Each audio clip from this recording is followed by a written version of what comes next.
Olá meus amigos, sejam muito bem-vindos ao meu canal. Eu sou Antônio Sanches e vamos para mais um vídeo de Direito Processual Civil. Nesse vídeo eu vou falar com vocês a respeito das regras gerais da tutela de urgência. Notem que eu coloco pequenininho aqui para ficar bem claro que tutela de urgência é uma das modalidades de tutela provisória. Caso você não seja inscrito no canal, basta clicar nesse botãozinho aqui e você já estará automaticamente inscrito no canal. Esse vídeo ele faz parte de uma série de 5 vídeos que trata da tutela provisória. Eu fiz essa série para dividir, para ficar mais fácil. Assim você vai direto ao ponto que você quer estudar. Nesse vídeo eu vou falar das regras gerais da tutela de urgência. Lembrando que tutela provisória tem aquela divisão que você já viu lá no outro vídeo. Uma das modalidades de tutela provisória é a tutela de urgência, que se subdivide em outras duas que você vai estudar em outro vídeo. Em outros 2 vídeos, na verdade. Agora, as regras gerais da tutela de urgência. Vamos lá. Bom, tutela de urgência. Requisitos para concessão. Estamos lá no artigo 300 do Código de Processo Civil. São 2. Olha só. 1, 2. O primeiro requisito para a concessão da tutela de urgência é o fumus boni iuris. Fumus, em latim, pelo amor de Deus, não é fumaça. Fumus é aparência.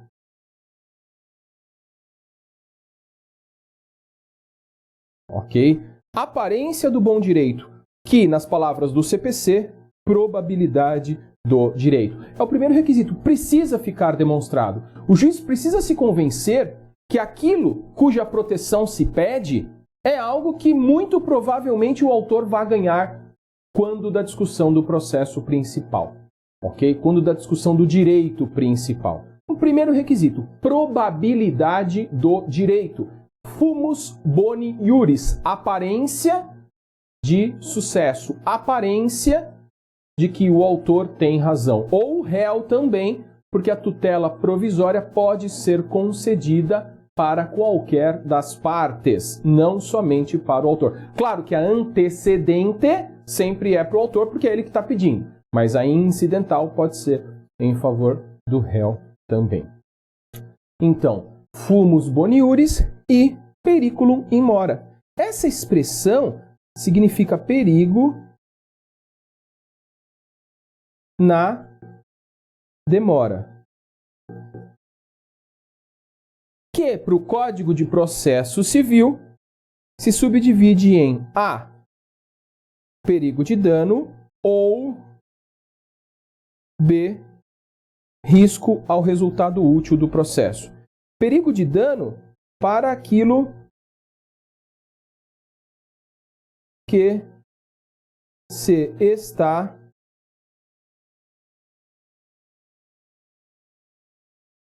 discutindo. Ok? Isso é o perigo de dano. Então é aquele carro que pode ser prejudicado, pode ser estragado. Ou risco ao resultado útil do processo. Então não adianta nada, ao final, o juiz conceder o direito, depois do processo, com todo o contraditório, só que essa decisão já não faz mais efeito. Por exemplo, aquela cirurgia necessária que o plano de saúde nega e a pessoa pede. Só que o processo demorou tanto que a pessoa faleceu. Então teve resultado útil? O processo teve resultado útil? Não. Então nesse caso, o que o magistrado faz? Concede a tutela de urgência, porque se for deixar para o final, a pessoa vai morrer. Esse é o risco ao resultado útil do processo. Notem, meus amigos, eu coloquei uma conjunção alternativa aqui. Tá? Eu não preciso do perigo de dano e também do risco ao resultado útil. Um ou outro basta. Se bem que, no mais das vezes, você vai ter uma situação caracterizando ambas as circunstâncias. Ok? Lá no outro vídeo, sobre tutela provisória, eu disse a vocês que a tutela provisória pode ser revogada. Se ela pode ser revogada, existe um risco daquele contra quem se pediu a medida sofrer um prejuízo e, ao final, verificar-se que ele, que sofreu o prejuízo, tinha razão. Por esse motivo, o juiz pode determinar que para a concessão da tutela de urgência seja prestada caução. O que é caução? Garantia. Para que essa garantia? Para ressarcir a parte contrária. Se a parte contrária sofrer prejuízo. Então, aquele que pede uma tutela provisória de urgência, o magistrado pode falar, ó, eu vou te conceder a medida, mas cauciona. Dá uma garantia para que, se o processo virar durante a tramitação, quer dizer, se você perder, eu te dei a tutela provisória, te favoreci, né? Favoreci do ponto de vista jurídico, né? Eu atendi a sua demanda, atendi um pedido que te favoreceu. Prejudicou a parte contrária? Então a parte contrária agora vai ser indenizada e para garantir que a parte contrária seja indenizada, você vai prestar uma caução, que se divide em duas hipóteses. Real. O que é uma caução real? É uma coisa que aquele que pediu a tutela de urgência vai dar em garantia. O que é uma tutela, uma caução fidejussória? É um fiador. Ok? Mas, Antônio, e se esse fiador for um falido, não tiver nada? É por esse motivo que a lei fala, a caução fidejussória precisa ser idônea. O que é uma caução fidejussória idônea? É um fiador com patrimônio.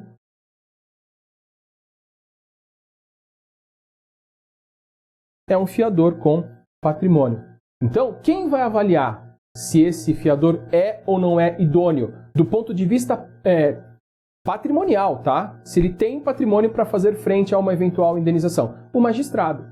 Com caução real é a coisa. Ela tem o valor dela, ela tem as condições dela.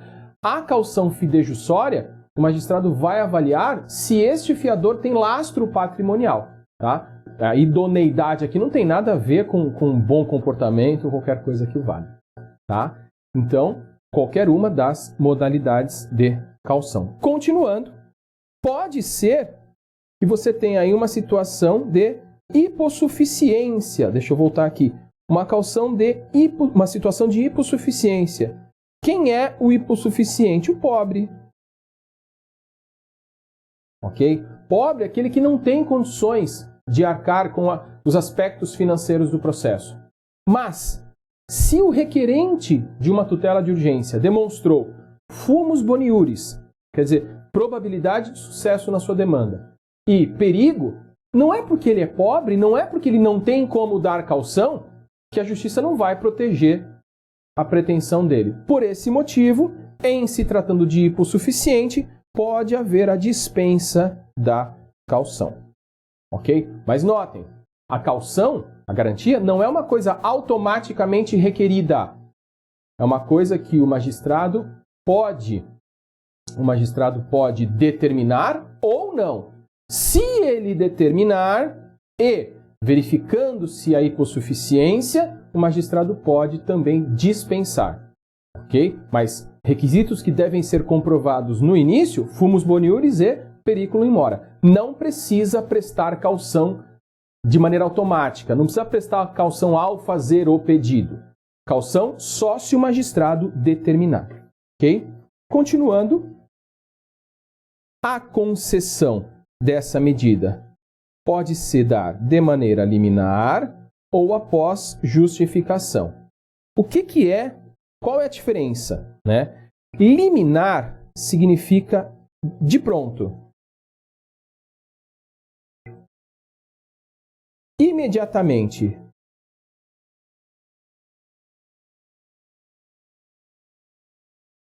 De pronto. Imediatamente. Tá? Então, concessão liminar isso. Pediu, o juiz deu. Deferiu. Ele se convenceu automaticamente, pelos argumentos e pelas provas que foram trazidos, que aquele que requereu a medida tinha razão. Porém, lembra dos requisitos? Fumus boniuris e periculum in mora? Então, pode ser que a parte tenha pedido a tutela de urgência e o magistrado falou, não tenho certeza que aqui nós estamos diante de uma hipótese de concessão, não estou convencido do fumus boniuris. O que o magistrado faz? Determina que a parte justifique a presença dos requisitos. Essa, meus amigos, é a justificação prévia. Então, toda vez que ao se deparar com um pedido, o juiz entender que não está totalmente convencido, ele pode determinar que aquele que pediu a tutela de urgência justifique a presença dos requisitos, tanto do fumus boniuris como periculum in mora. Aí aquele que pediu a tutela de urgência justifica, mostra, né, ele reitera, reafirma, traz outras provas de que estão presentes fumus boniuris e periculum in mora, e aí o magistrado concede a medida. Isso é a diferença entre conceder liminarmente ou após justificação prévia. Continuando aí, requisito importantíssimo é a reversibilidade. Precisa ser reversível aquilo que está sendo pedido. Por quê? Porque é provisório. Se é provisório, o magistrado concedeu com base numa análise superficial das provas. E se, durante o processo, o magistrado percebe que, de verdade, aquela parte não tinha todo aquele direito, as provas mostraram que não era tão forte assim a pretensão, que o autor não tem direito, só que o magistrado já concedeu uma medida de urgência que é irreversível, demolir um prédio, por exemplo. Então, o requisito para que a tutela de urgência seja deferida é a reversibilidade. Se for irreversível, não pode ser deferido. Salvo em uma hipótese, que eu vou escrever aqui para você e depois eu vou te explicar. Nós temos uma coisa chamada irreversibilidade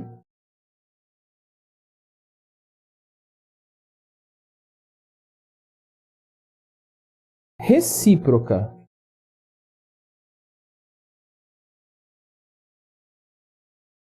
O que é a irreversibilidade recíproca? Imagina o seguinte, aquela pessoa que pede uma cirurgia urgente para o convênio, uma cirurgia cara, porém, essa pessoa é muito humilde, é muito pobre, de forma que, se ela perder o processo ao final, ela não vai ter condições de devolver o dinheiro para o plano de saúde. E aí o que acontece? Essa pessoa pede liminarmente a cirurgia, o plano de saúde se opõe a isso, o plano de saúde contra-argumenta, né, contesta ou recorre da decisão e fala assim, olha, isso não pode ser concedido porque é irreversível. Se essa pessoa perder o processo, ela não vai ter como me ressarcir, porque ela não tem condições para isso. Então é irreversível, de pronto não pode ser concedida, diz o plano de saúde. E aí o que acontece? O magistrado tem nas mãos dele a seguinte situação. Ela é irreversível por um lado, porque se essa pessoa pobre perder o processo, não vai conseguir ressarcir o plano de saúde. Então é irreversível. Mas é irreversível para o outro também, porque se a pessoa morrer, não tem como voltar. Então, nesse caso, eu tenho a irreversibilidade recíproca. Ela é irreversível para os dois lados. Quando isso acontecer, não estou falando que, em havendo irreversibilidade recíproca, automaticamente o magistrado vai conceder. Não é isso. Em havendo irreversibilidade recíproca, o magistrado irá Qual é o símbolo do direito? Não é uma balança?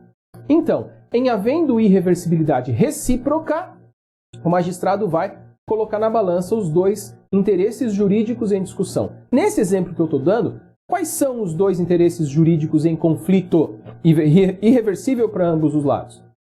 Eu tenho a vida e tenho dinheiro.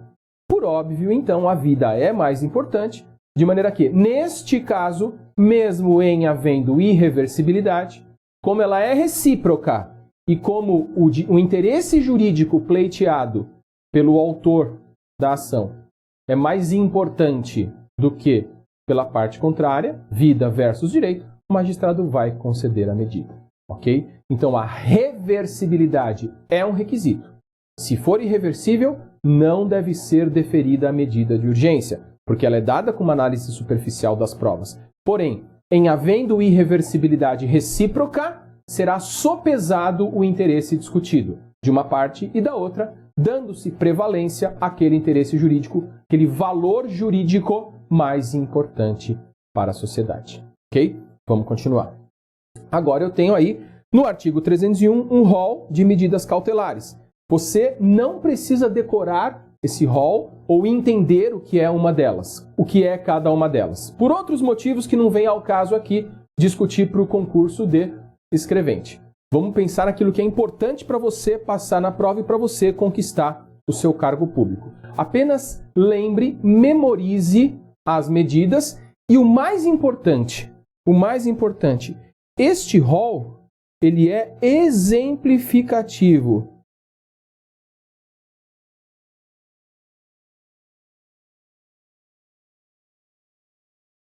Esse rol, ele é exemplificativo. Onde está escrito isso? Aqui, ó.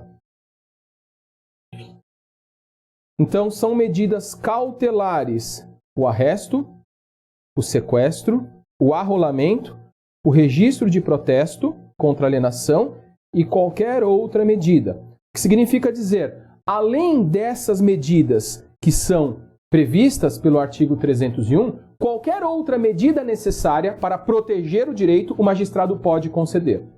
Tá? Qualquer outra providência pode ser requerida a título de tutela provisória de urgência cautelar para proteger o direito discutido. Então, o rol do artigo 301 é um rol exemplificativo.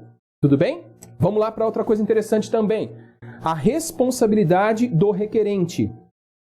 Notem, meus amigos, que eu coloquei requerente aqui em itálico. Por que eu coloco em itálico? Porque o requerente é aquele que requer. Pode ser o autor ou o réu. Ok? Então, quando eu falo requerente, esqueçam aquela ideia de requerente, autor, requerido, réu. Não é disso que eu estou falando. Requerente aqui é requerente da tutela de urgência. Pode ser o autor, o requerente, contra o réu, e aí o réu vai ser o requerido nesse caso, ou pode ser o réu o requerente da medida, de forma que o autor da ação vai ser o requerido da medida provisória, da tutela provisória. Ok? Então, aquele que requer a tutela provisória é o requerente, seja autor ou réu. Ele se responsabiliza se ele perdeu o processo e a parte contrária sofreu danos.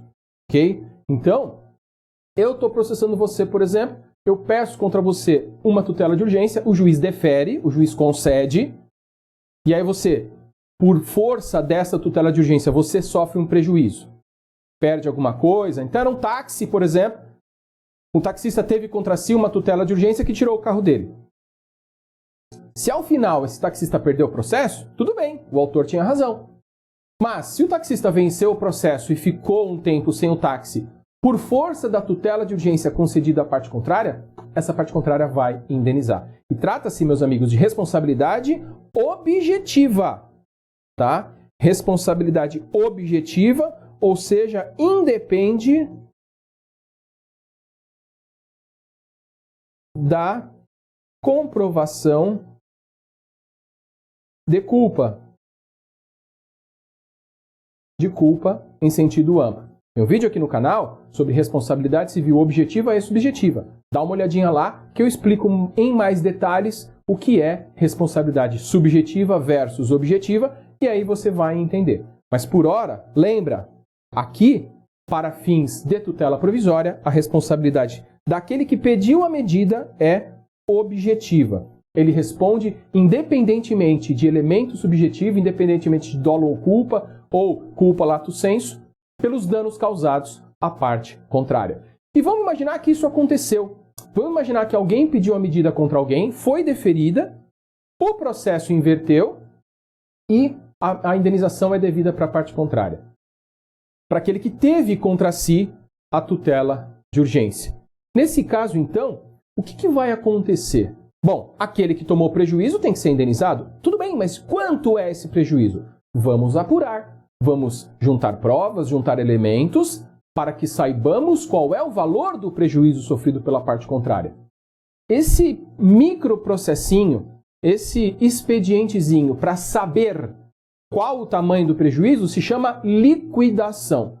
Não faz sentido abrir um processo novo só para saber o valor do prejuízo. Por isso que o Código fala que a liquidação da indenização vai ser feita sempre que possível nos próprios autos. Ou seja, caso aquele que pediu a medida contra si perca o processo, vai indenizar a parte contrária. E a parte contrária não vai precisar inaugurar um processo novo para mostrar o tamanho do prejuízo? Ele faz isso nos próprios autos. No próprio processo onde está sendo discutido o direito principal e foi discutida a tutela de urgência, será demonstrado o tamanho do prejuízo pela parte contrária, para que, ato contínuo, se proceda à execução, à cobrança desse valor.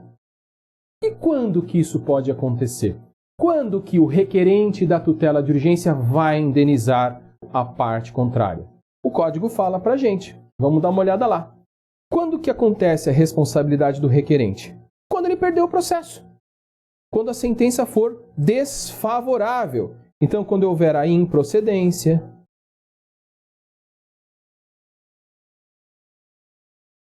improcedência, se quem pediu a medida foi o autor. Quando houver a extinção sem resolução de mérito, se quem pediu a medida foi o autor. Se de qualquer forma, eu dei aqui para vocês 2 exemplos, são vários. Se de qualquer forma a sentença for desfavorável àquele que requereu a tutela de urgência, ele vai indenizar a parte contrária se a parte contrária sofreu prejuízo. Continuando aí. Muitas vezes, e eu falo isso para você, inclusive lá no vídeo da teoria geral da tutela provisória, eu mostro a você que a tutela provisória ela pode ser antecedente. Então aqui está o processo que vai discutir o direito principal. Se antes surge a urgência,